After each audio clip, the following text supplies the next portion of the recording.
ایک دفعہ کا ذکر ہے کہ ایک گاؤں میں ایک کپڑے کا تاجر رہتا تھا۔ وہ کافی خوشحال تھا۔ اس کے پاس ایک خوبصورت مرغی تھی جو ہر روز ایک انڈا دیتی تھی۔ یہ کوئی عام انڈا نہیں تھا بلکہ سونے کا انڈا تھا، لیکن وہ آدمی اس سے مطمئن نہیں تھا جو اسے روزانہ ملتا تھا۔ وہ جلد از جلد امیر ہونا چاہتا تھا۔ وہ آدمی ایک ہی بار میں اپنی مرغی سے تمام سونے کے انڈے حاصل کرنا چاہتا تھا۔ چنانچہ ایک دن اس نے بہت سوچا اور بہت سوچنے کے بعد اس نے فیصلہ کیا کہ مرغی کو ذبح کر کے تمام انڈے اکٹھے کر لیے جائیں۔ چنانچہ اگلے دن جب مرغی نے سونے کا انڈا دیا تو اس آدمی نے اسے پکڑا، تیز دھار چاقو لے کر اس کی گردن کاٹ دی اور اس کے جسم کو کاٹ دیا۔ چاروں طرف خون کے سوا کچھ نہیں تھا، اور اس کے لیے حیرت کی بات یہ تھی کہ وہاں ایک بھی انڈا نہیں تھا۔ وہ بہت غمگین ہوا کیونکہ اب اسے ایک بھی انڈا نہیں ملے گا۔ دن میں ایک انڈے کے ساتھ اس کی زندگی آسانی سے گزر رہی تھی، لیکن اب اس نے خود ہی اپنی زندگی اجیرن بنا لی تھی۔ اس کے لالچ کا نتیجہ یہ نکلا کہ وہ دن بدن غریب سے غریب تر ہوتا چلا گیا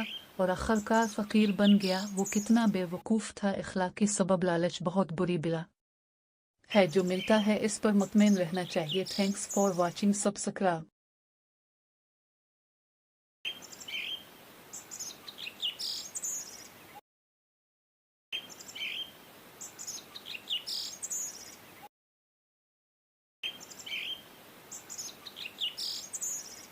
سوا کچھ نہیں تھا، اور اس کے لیے حیرت کی بات یہ تھی کہ وہاں ایک بھی انڈا نہیں تھا۔ وہ بہت غمگین ہوا کیونکہ اب اسے ایک بھی انڈا نہیں ملے گا۔ دن میں ایک انڈے کے ساتھ اس کی زندگی آسانی سے گزر رہی تھی، لیکن اب اس نے خود ہی اپنی زندگی اجیرن بنا لی تھی۔ اس کے لالچ